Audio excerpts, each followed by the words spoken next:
Okay, here we go. Welcome to my channel. My name is Nurit and I'm speaking with you today from Budapest, Hungary. And my guest today is the wonderful Henk. And I'm going to attempt to say your last name.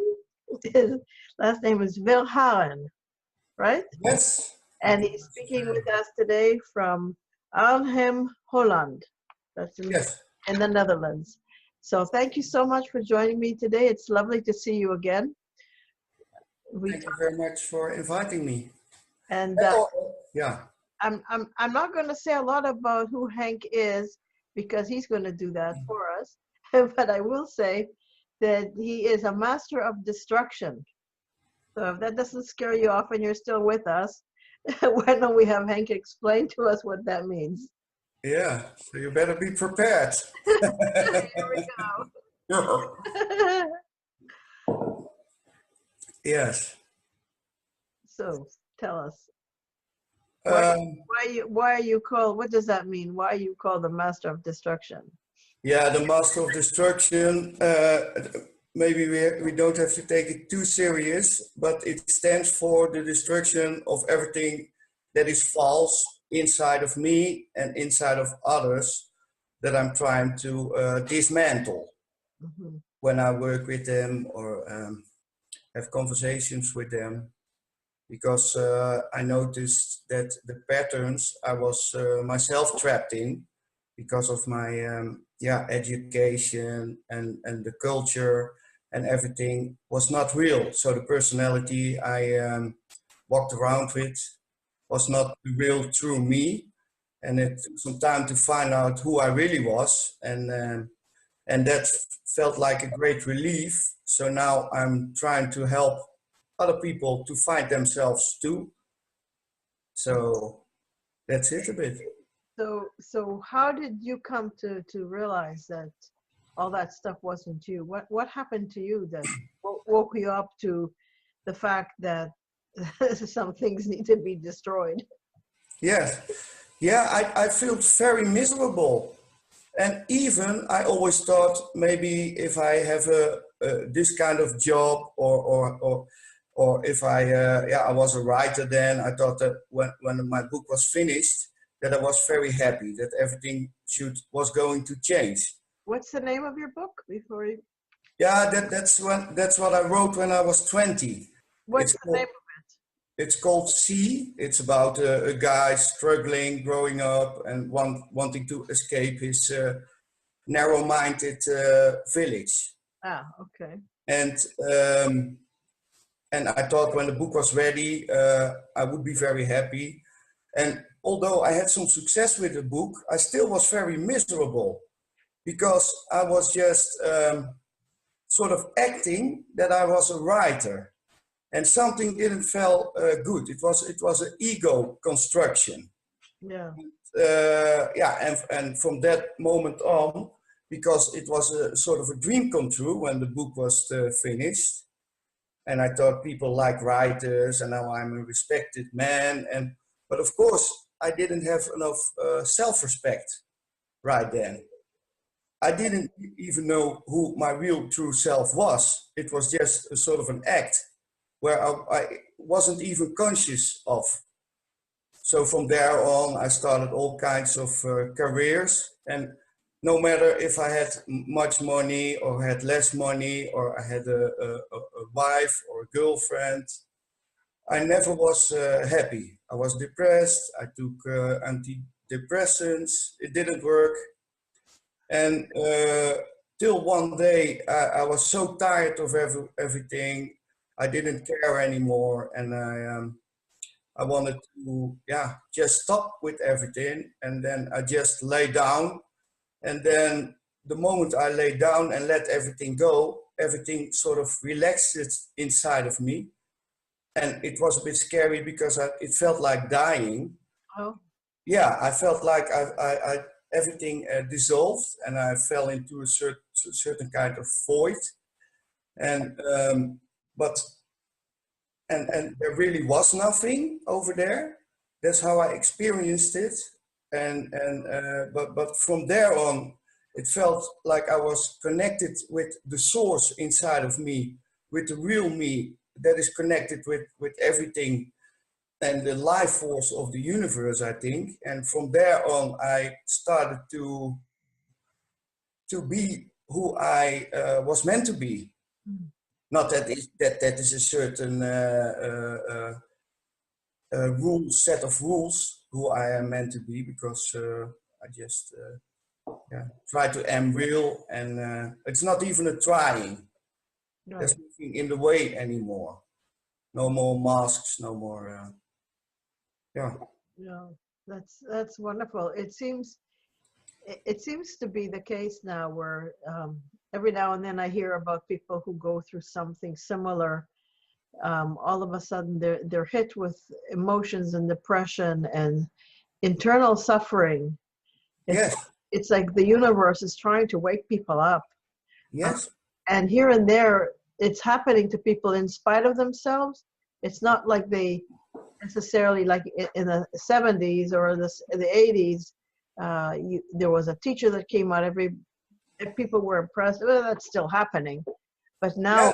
more and Like more, your story, yeah. You followed many teachers, eh? yeah, but now it seems more and more that it's just people who aren't necessarily aware of the fact that they're seeking something like that, like you just described, happens to them. Yeah. And at the same time, when I'm listening to you talk about you were so full of ego or the self-image that you had, you couldn't have seen that if something within you wasn't awake. Ego doesn't see itself, you know what I mean? So Yeah. it's very clear that the consciousness was already starting to rise within you, and the universe was pushing you to where you are today. Would you agree with that? Yeah, that definitely were some phases. Also, there was a period in my life when I lost everything, and then my worst fear came true. But when the fear came true, I saw the fear was more illusion than reality, and I sort of lost that fear, and within that became a lot of freedom. But I wasn't quite aware of what was happening then, so I built another identity around myself where I was trapped in again. But then suddenly, yeah, I start to notice the difference between what people expect of me, or what I think I need to be, or what is really inside of me. Mm-hmm. Mm-hmm. So that's a bit the whole journey. It was a whole phases towards that. Yeah. That's true. Yeah. So, what are some of the things that you did to help yourself dismantle and to get some relief as a result of that? Yeah. What I did was, looking for myself without even knowing what it was, or trying to accomplish something, and on the road to accomplishing something, I felt good because I had to chase something, but it was always outside of myself.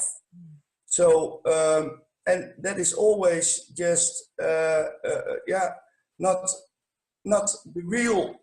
It's a surrogate, or how do you call that? It's not real love.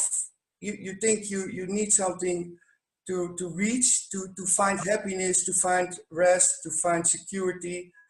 But when I found that, nothing inside of me changed. Ah, And only when I was looking inside of myself, that is where all the happiness is, and the peace of mind, and yeah.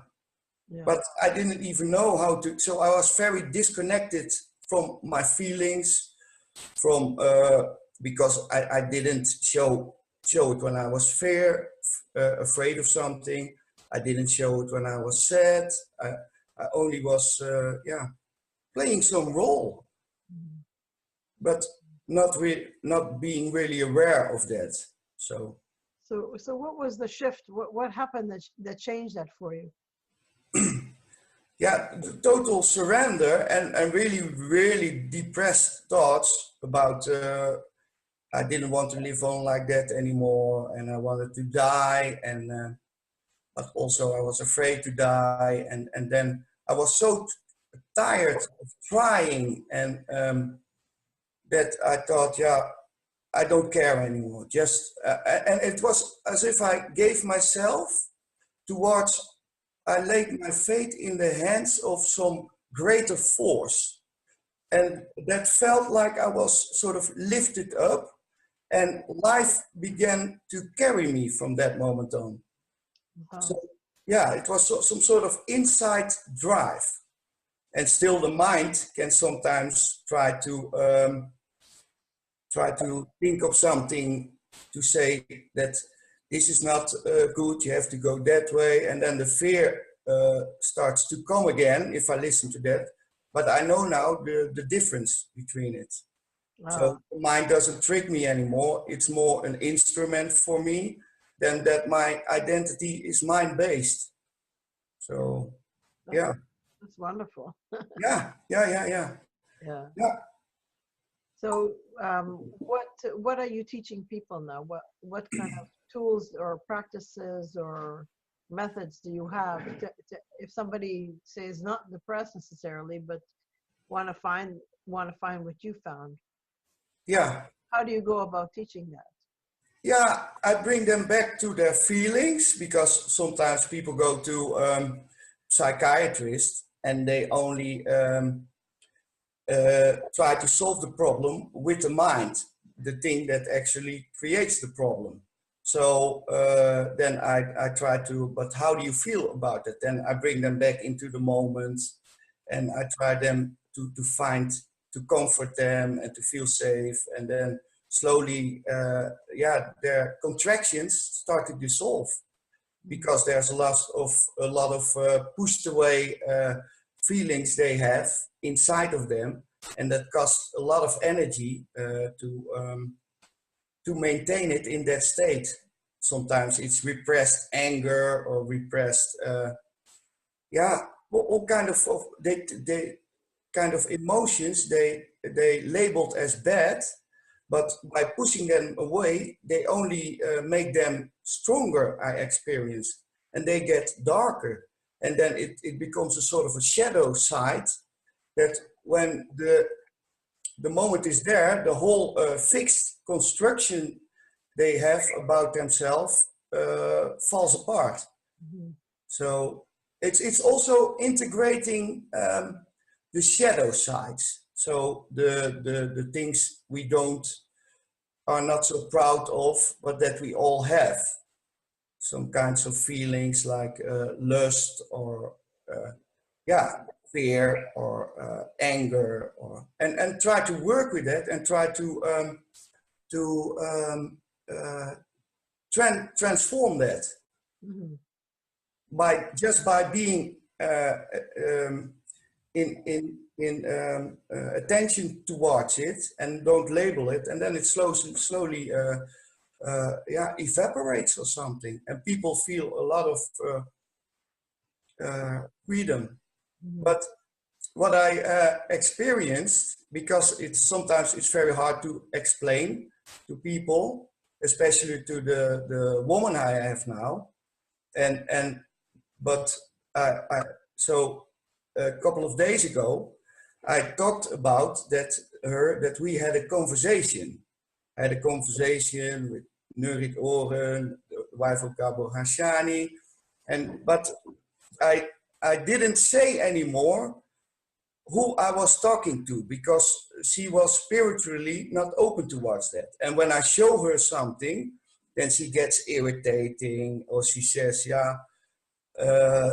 she doesn't like the voice. So I showed her your interview on Conscious TV and she was watching it. And for the first time, she was really watching it, because she said afterwards, you come over very authentic and also rebellious. That's also what she is. And your life story was very believable for her. It was also very realistic. So I was watching her watching it, and I felt very happy, because I see also the patterns she is in, and that constrict her.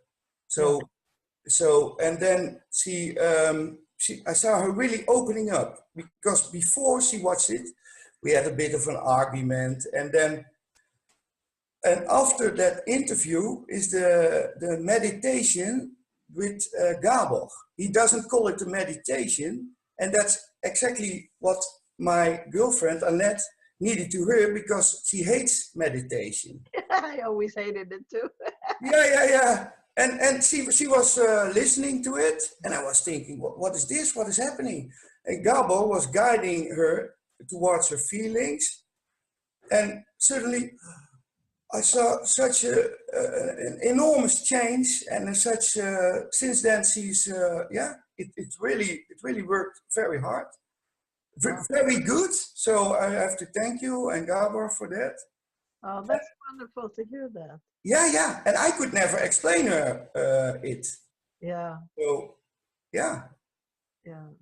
Just for the audience, so they know what we're talking about. Yeah. What was the last story that she saw? You said the last story really did it for her. What was that about? I don't remember. It's the interview with David McIan on conscious Ian McNay, but Ian McNay. The last story that I told in it. Yeah, that you were you followed some also what people call the gurus. Oh yes. And they never they always predicted what you had to find towards the future. Right. And only until you find Gabor, then he brought you home and he said, "This is it." And right. Yeah. This is it. That was very good. Yeah. And my girlfriend Annette, she says, "Yeah, I have no time to stick with my feelings because I have to do this and that and this." And but then for the first time, she realized that when she goes inside, it was a fearful experience for her also, because then you're really in the moment with yourself, and many people can't handle that.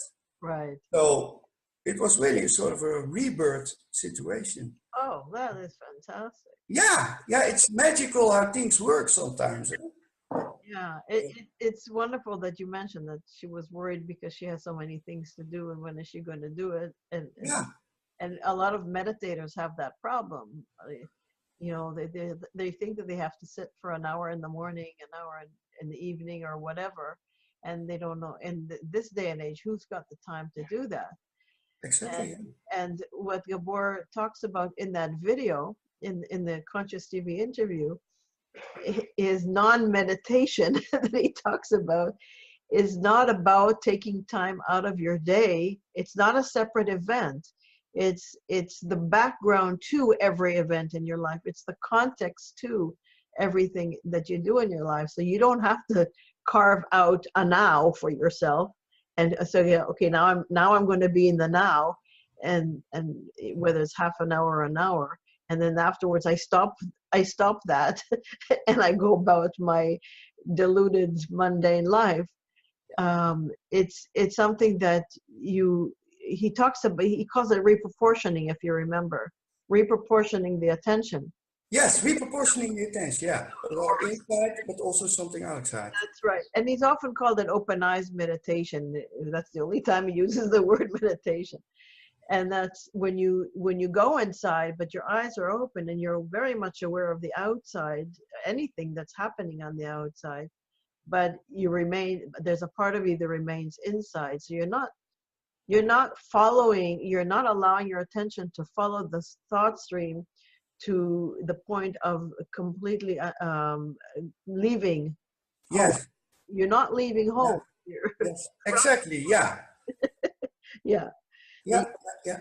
So he helps you find home, he helps you stay home, and he helps you function in the world and integrate everything from that place.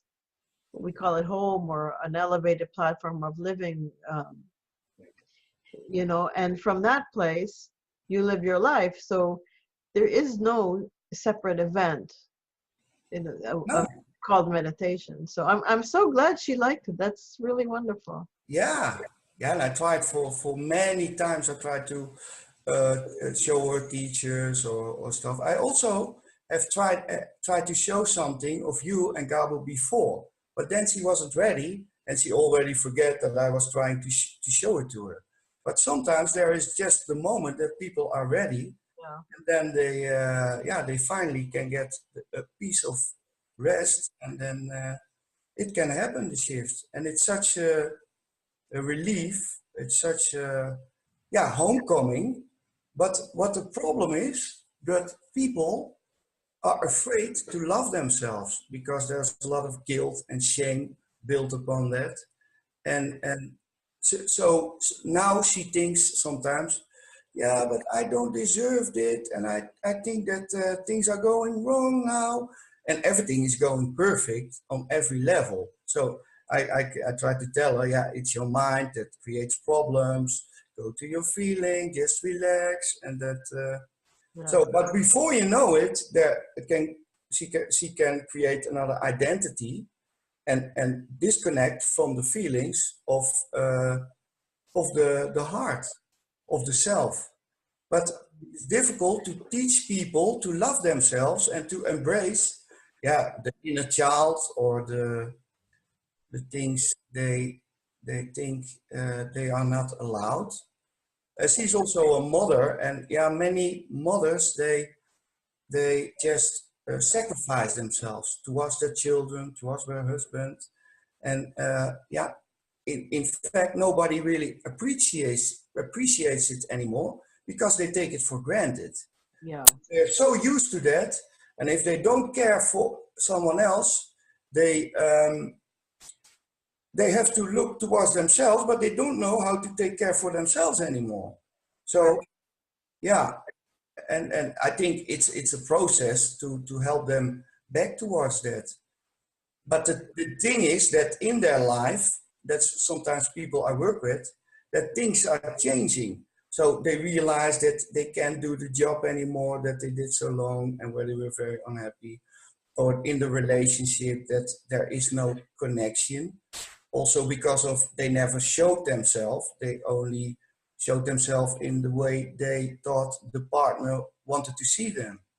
So that makes a lot of shifts, and it creates, then the work begins, when the person finds himself or herself, then you have to start to integrate it inside the world. Yeah. Yeah. Yeah, she's lucky to have you. That's wonderful because it's very good to have someone in your life that can recognize that your interpretation of what's happening is the mind trying to stop it. The mind's afraid, and things do change.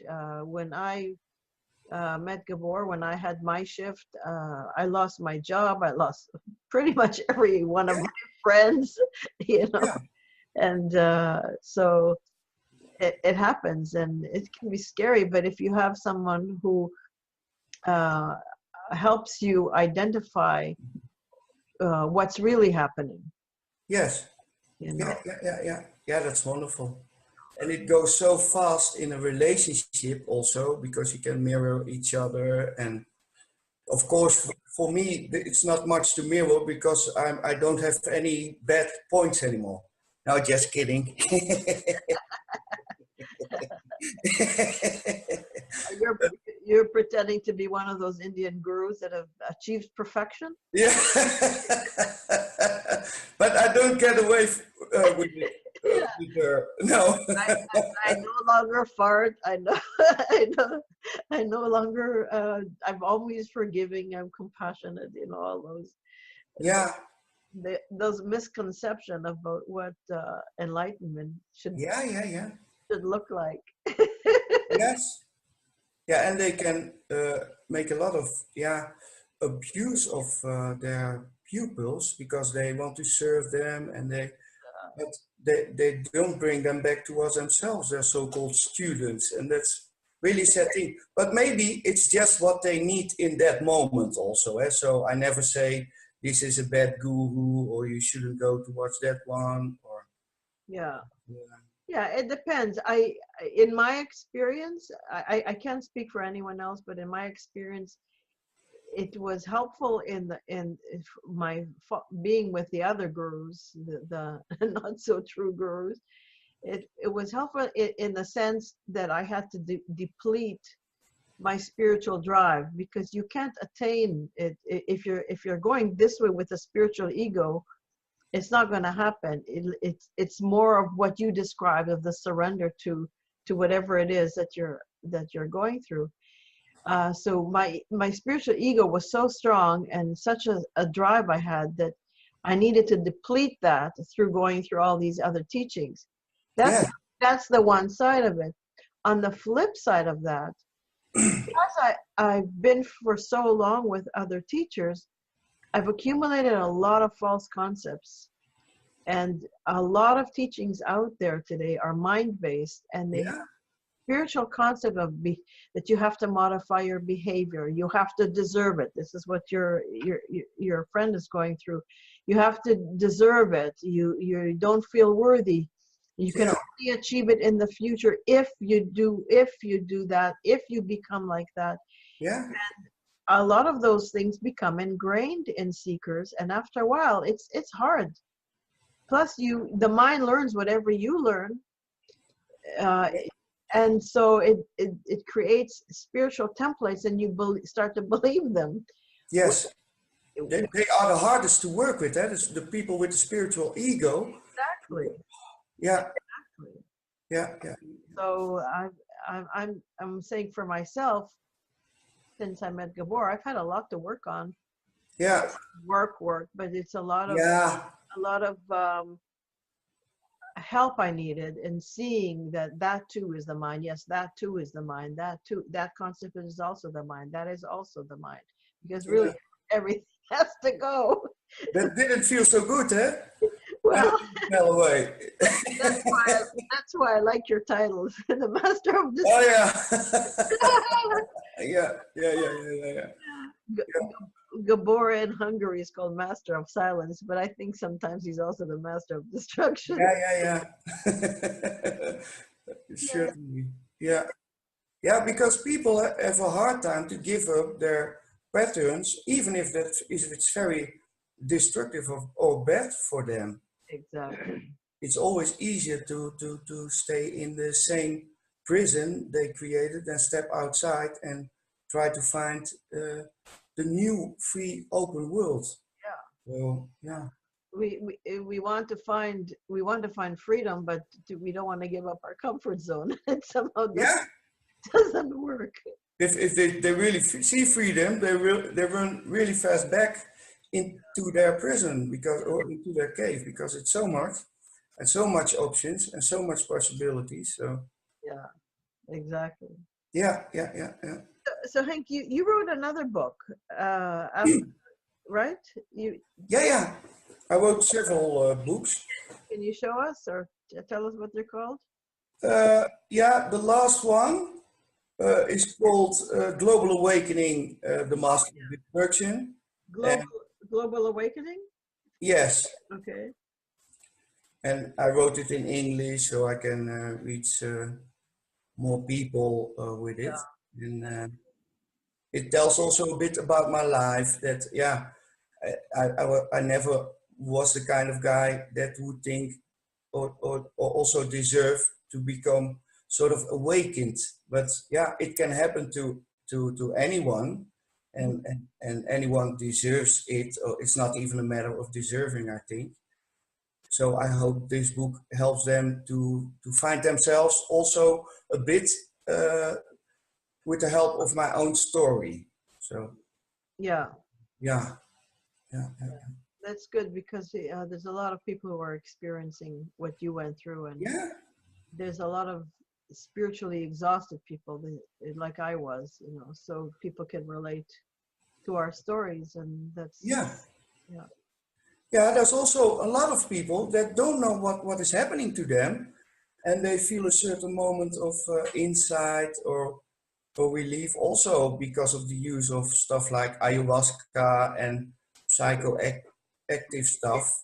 but they don't know how to integrate it into their life. They see a glimpse of what is possible, and they get even more afraid. So it's really important to guide the people towards their, of course they can only do it themselves in the end, and you can help them help themselves, but to guide them and to help them to understand what is going on. Because I think people can go crazy or think that they go crazy in certain phases of the awakening. Right. Yeah, and the whole culture, the whole is not. Nobody talks about it on the mainstream TV, or and people can feel very isolated if it happens. If they suddenly see the veil is falling away, so that's also important, I think, and that's what the internet helps a lot with, to find like-minded people or like no-minded people to connect with, and that strengthens the transformation, and it affects the people around us also. So Absolutely. yeah, yes. It's very important because, like, you're right. Gabor often says that not only does the world not support this, there's violent opposition to it. Yes. In many cases, and Yeah. we're born and taught to respect authority. Yeah. To listen to authority and obey authority, but the authority that we've become so accustomed to follow blindly is not for this. No, because they lose their authority, because we take responsibility for our lives ourselves. Perfect. And that's the only way to make a real shift and real, sort of a revolution of love or something. Maybe that's a bit of too much a hippie phase, but to bring more life back into the world.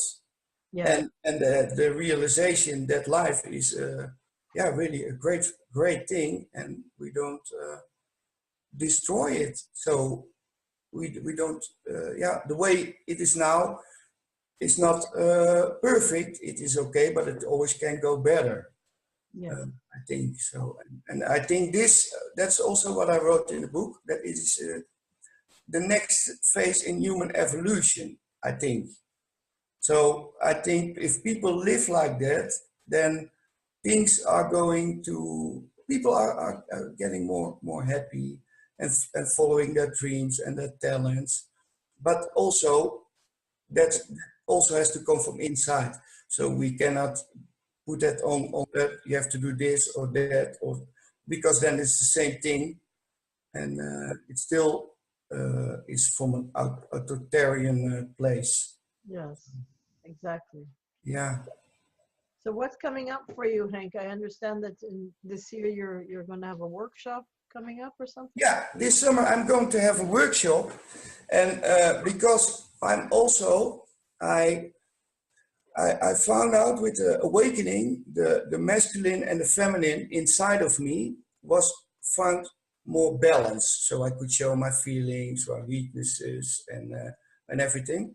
And when I give the workshops, I would like to do them with a woman, so that things are more in balance. Now, sometimes women are more men-like and men are more woman-like, but it's more to show in a playful way the interaction, and to create more union between the people, to create more understanding, and and also in that way break the walls, the illusion that it's always the fault of the man or the fault of the woman. So in fact, and I think if a woman finds the balance between the masculine and the feminine inside their self, and the man also, then it's really not in a relationship the case of dependency, but more of overflowing, and from the wholeness, a more respectful relationship. Yeah, and I think maybe if that's possible to integrate that in society, then wonderful. Yeah. Yeah. So what country is the workshop going to be in? Yeah, I tried to be because I had some invitations also in other countries. The first one is in Belgium this summer. And And, is all the information on your website? yeah, but the date is not ready planned, but there is some information also on the website. Okay. And but I don't have a fixed form for it any so much. We have a sort of a plan with some feminine teacher also, and yeah, how we are going to do that. So and most of the time, yeah, I help people so one-on-one, and yeah, of course with my writing, I try to reach people and everything. And you, how is everything going with? Wonderful. Yeah, we'll be in London on the 21st of July. Gabor is going to do an intensive there. Yes. Yeah, that information is on our website as well. Ah, great. Yeah, and he's starting to do also. We're having all kinds of online satsangs now, free online satsangs. Yeah. So there's one coming up on the 17th of this month. Okay. In English. He's doing several in Hungarian, of course, too. And he also has a free study circle on the website where every week we post another short video with a question and answer. So there's always something, because people need a constant reminder, a constant help. Things come up all the time when you're going through this stuff. Yeah. There's always something there. And what I was wondering, sometimes people, when they are so-called seekers, they see someone that teach them as a sort of a father figure or a mother figure. How do you cope with that? How do you? I'm not sure it really comes up so much for us. I think one of the things that I love about Gabor so much, and in contrast to my other teachers, is that he's so ordinary and normal. Yeah. He talks to you like a friend, you know, so there's no, and there's such a connection of presence, a connection of inner being. Yeah. That those other labels don't really come up. Yeah. You know, people write to us. His students write to him all the time because he asks them to write so that he can know what's happening in their lives, because that is where the integration happens. That is the real seminar. Because he gives them a practice, and now, okay, what's happening in your life, and how would you integrate that what's happening in your life with what he's teaching? Yeah.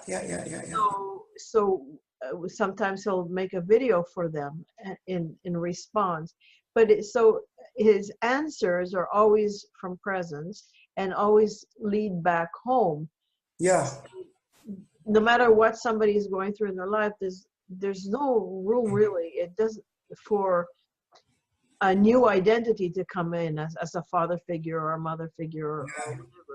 They have to solve it themselves, and you. Yeah, yeah. The focus is so far removed from any self-image. Yeah. That not that there's anything wrong with different roles that we play in our lives, but that's not where the focus is. Yeah. Doing a great job with that. Yeah. Because for me, it is sometimes it's hard to feel the difference when I work with someone, or that I start to feel. I think that's also my mistake, to feel very responsible towards them, and I set myself aside a bit, or take more time than is good for them, and that's a bit. But I realize now that is more something in me also that has to change. Yeah. Because they have the strength inside themselves. Yeah, that'll change. I mean, it's wonderful that you have that caring for them. Yeah, the love that you have for others to help them reach or find what you found. It's beautiful. Yeah. And that will ease up, you know, I'm sure. Yeah. Sometimes it's hard to see their suffering, and but they have to go through it, and you have to trust the process that it is necessary. Yeah. But people are so stubborn sometimes, like my girlfriend. But that's also a good character, because if someone just believes everything you say just like that, then it won't work. They have to test it themselves, and That's right. it's a real struggle. Yeah, there's no good or bad personality traits. We no matter what it is, you know, No, when I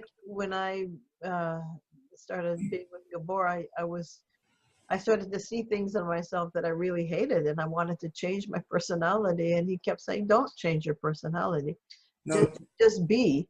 yeah, And it doesn't matter. It's yes, we're not here to change people. no. You And know, in accepting that, it changes by itself.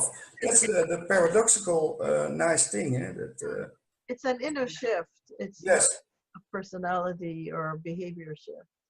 yes, wonderful. So Wow, good. it's been so good speaking with you again, Henk. Yeah, thank you. Speaking to you also, feel really. Yeah, I hope your workshops go really well. I peeked into your book. You sent it to us a while ago. It's really well written. So Yeah, thank you. thank you for that. I'm sure it's very helpful to people. Yeah.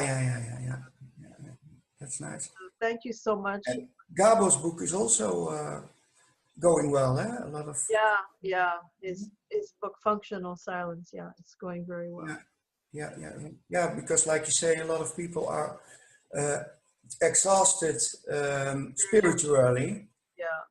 Yeah. And what do you think? Yeah, about the Advaita teachers. Yeah, that's all inside. They say there is no me, and it's also a stage in the.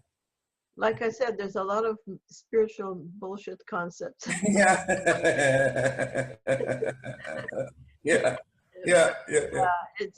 That's part of the fatigue, is because you go to one teacher and they say you don't exist. You go to another one and find out who you are, and you go to another one and you ask a question and they say who's asking the question, and it's like, come on. Yeah. On certain level, it is all true, because we don't exist because it's a constant changing thing. But we are in the reality now, and we have to deal with it. And Yeah. you know. Either everything is true or nothing is true. Yeah. Yeah. Even that is all true, eh? Nothing. Yeah. And even that has to be dropped. So. Yeah. That's right. It's a carnival here. It's what? Carnival. You know that? Carnival. Yeah, spiritual carnival. Yeah. Okay, so once again, thank you so much. And to the viewers, I hope you enjoyed what you heard today on this bit today. You'll hear it when you hear it, when you see on this video. And God bless. Yeah, God bless. And if you like this video, share it with your friends. Post it where you want to post it, and all the best.